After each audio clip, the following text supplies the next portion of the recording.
Pues muy bien, señores, hemos tenido 3 presentaciones formidables que ustedes han disfrutado y quisiéramos abrir ahora para la participación del público. Nos quedan 20 minutos. Vamos, debido a que me informaba Juan Antonio, de que este artículo, o sea, Carlos Alberto, su trabajo mañana o el domingo va a aparecer en el Nuevo Herald, de forma que podrán tener ustedes en el Diario de Cuba. En el Diario de Cuba, mañana en el Diario de Cuba. Diario de Cuba, que está en el website, ¿no? Diario de Cuba. Bueno, en realidad tenemos muchísimo interés en que ustedes tengan un diálogo abierto con nuestro panel. Vamos a ser breves para darle oportunidad a la mayor cantidad de preguntas. Por favor, preguntas, no discursos. Quería ver el tema de cómo se combate, cuál es el antídoto contra el asesinato de la reputación. ¿Qué se hace? ¿Cuál es el antídoto? ¿Cómo se combate el asesinato contra la reputación? ¿A quién le dirigen la pregunta? A cualquiera de los tres. Pues escojan.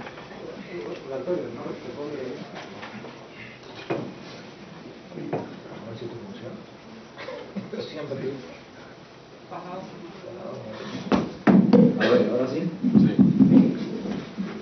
Básicamente, yo creo que esto que estamos haciendo, o sea, como yo dije, el primer paso es comprender cómo es el fenómeno, de qué estamos enfrentando, que no es simplemente un acto de un día, no es un hecho aislado, sino que es parte intrínseca de la maquinaria de ejercer el poder y de mantenerlo.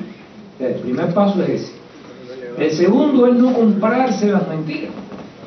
O sea, yo puse un ejemplo aquí, Rafael acaba de poner otro, de cómo hay veces que las propias campañas desarrolladas en La Habana terminan convirtiéndose en parte de la cultura popular y hasta terminan siendo aceptadas por un sector del propio exilio.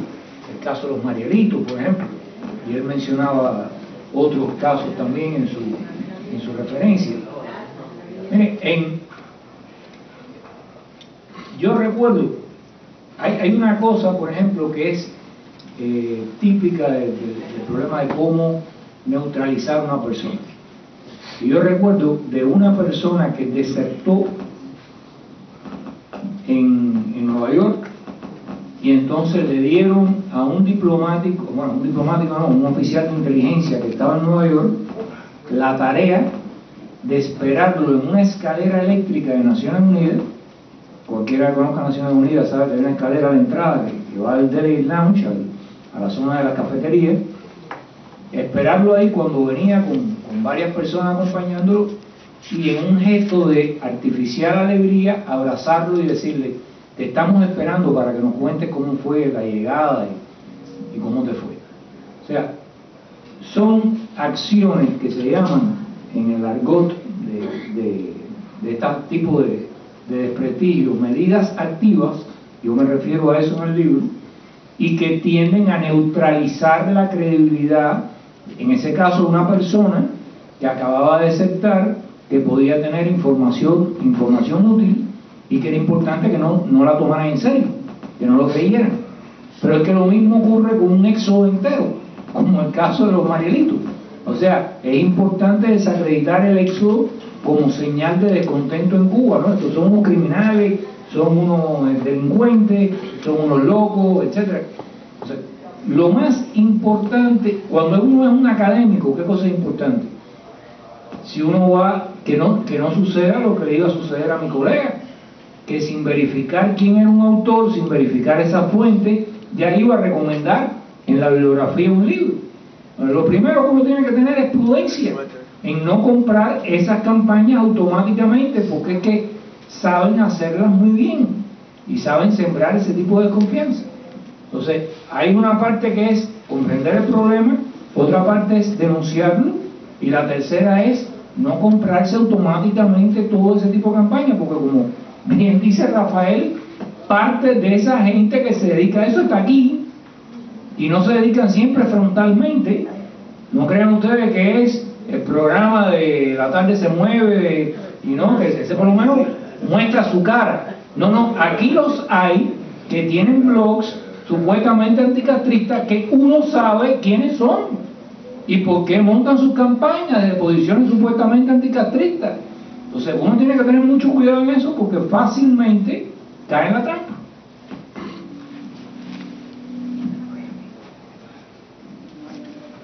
¿Alguna pregunta? Por favor. Buenas noches. Cuando usted comenzó a hablar de la presentación del vídeo, lo primero que dijo, esto mismo que acaba de comentar, que la señora ya había recomendado la bibliografía, este libro, y usted dijo, o por ignorancia o por inocencia. No creo ninguna de las dos. Por maldad, probablemente, más probablemente. Le digo una experiencia personal mía. Mi hijo mayor vive en Pensacola, es un patólogo. Yo tengo una nieta de 22 años que estudia en el Spring Hill College, un prestigioso college jesuita. Me llamó mi hijo, me dijo, adivina dónde está tu nieta el 6 de junio, no sé. Y se va en Cuba con el colegio, con el college. El profesor lleva un grupo allí y la tiene de lo más entusiasmada. Digo, revisa el programa. Me llamó la media, lo revisó. El programa lo llevaba a conocer lugares donde estaban los niños pioneros y terminaba, por supuesto, en la tumba del Che Guevara en Santa Clara. Le dije, yo no quiero que me devuelvan a mi nieta como otra pionera. Sería una frustración muy grande para mí. Así que yo creo que las universidades están muy infiltradas y hay mucha mala intención. Pues muy bien. Nuestro querido médico Andrés Candela. ¿Preguntas? Por favor. Lo mío no es una pregunta, es nada más algo que ustedes han dejado pasar y que ocurrió durante el tiempo de Batista, que es los 20.000 muertos que achacó Miguel Ángel Quevedo en su Bohemia, de que había sido producto del batistado, por así decirlo. Y aquí en el exilio se retrajo y se retractó de esos 20.000 muertos, que no era cierto, Eso también es una mentira. No es en tiempo de Fidel, sino anterior, y hay que tenerlo en cuenta también. De esa época hay muchas mentiras, como la de los miles de alzados, que no es verdad. No llegaron en ningún momento a más de 1.000 y se me está yendo la mano, muchísimo menos. Fueron fundamentalmente, giraban alrededor de los 300 alzados. O sea, la historia de esa etapa está cargada de mentiras.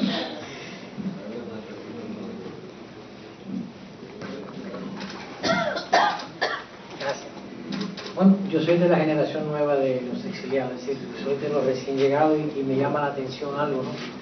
Porque he estado escuchando aquí, he escuchado a Roa con he estado escuchando a Roa con el tema de el asesinato de la reputación, y estaba hablando tanto de lo que sucedía en Cuba como lo que sucede en el exilio. Y me llama la atención eso, y yo quisiera saber, quizás ellos pudieran explicarme, cómo pudiéramos evitar esto en el exilio, cómo pudiéramos desde el exilio identificar que solamente en Cuba hay un solo adversario, porque es frecuente que cuando un proyecto sale de Cuba y no es aplaudido en el exilio, también es víctima de este asesinato de la reputación de personas que le hacen el trabajo flaco al régimen, pero que no son nada simpatizantes del régimen, todo lo contrario. Es decir, ¿cómo podemos lograr que dentro del exilio acabemos de identificar que tenemos un solo adversario, que toda iniciativa que salga de Cuba o del exilio es válida? ¿Para quién le hace la pregunta, Roa? Bueno, creo que es una pregunta que no sé si pueda responder. Lo que sí estoy muy de acuerdo es con el planteamiento que subyace a tu pregunta. La observación que tú haces, hay otra parte del texto que también saldrá publicado en el Diario de Cuba, pero creo que el próximo fin de semana, que trata de eso. O sea, trato de estudiar. Yo aquí me concentro bastante en el caso de Oswaldo Payá y hago algunas alusiones a descalificaciones de Payá y del proyecto Varela producidas desde el exilio.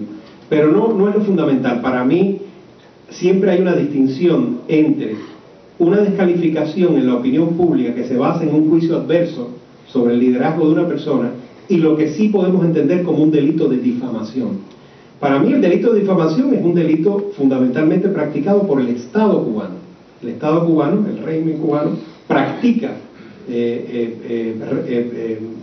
regularmente ese delito de descalificación, de difamación más bien.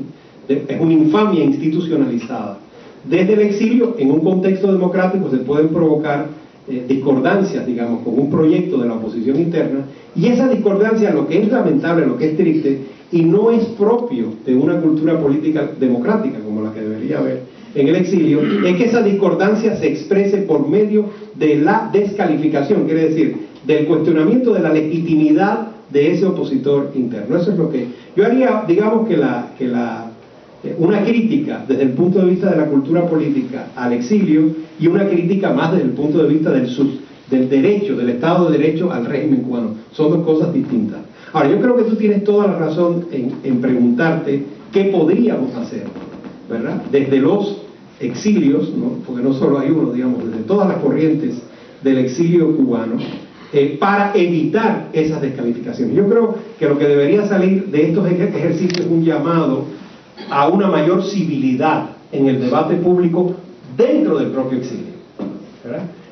No creo que se le pueda pedir civilidad o cortesía o decencia en el debate público a los actores de la descalificación, que son los los escribanos del régimen. La misión de esos escribanos, sobre todo en los medios electrónicos, no sé si ustedes leen los blogs oficiales que yo cité, pero la misión de esos blogueros oficiales es descalificar, ¿verdad? Es deslegitimar a la oposición y al exilio. Pero el exilio no tiene esa misión. El exilio actúa desde el punto de vista de sus certidumbres, creencias, simpatías políticas. Al exilio que vive en un contexto democrático sí se le puede pedir civilidad y decencia en el debate público, creo. Bueno, vamos a terminar y solamente quería hacer dos comentarios. Sobre el exilio, yo soy fundador del exilio histórico. Participé en la invasión de Bahía de Cochinos. Fui director de Radio y Televisión Martí y me tuve que enfrentar a los ataques permanentes y continuos, de los cuales cuando los leía me sentía contento, porque entendía que estábamos haciendo un trabajo que mortificaba a los castristas. Al mismo tiempo quería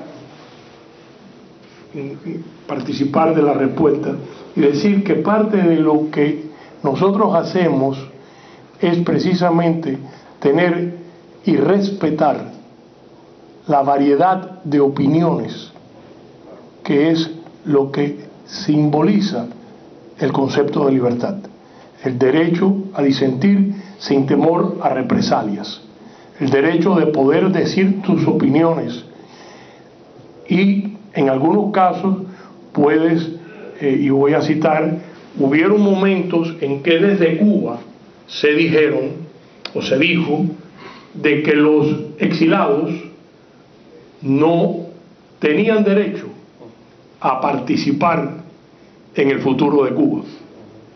Entonces la pregunta es, ¿y quién tiene derecho a descalificar a nadie?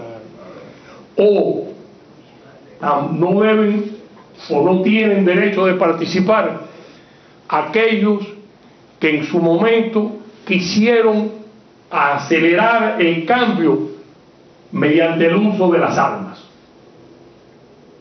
Entonces, como es una larga historia, yo creo que tenemos que ser muy cuidadosos para poder ir a ese gran abrazo en algún momento, siendo muy respetuoso de ese largo proceso, donde yo personalmente recuerdo, y yo estoy seguro que muchos aquí comparten ese afecto profundo con cubanos que dieron sus vidas por ese, y frente a los pelotones de fusilamiento, no que murieron, o sea que sus prestigios fueron fusilados, sino que fueron sus vidas asesinadas en los paredones de fusilamiento.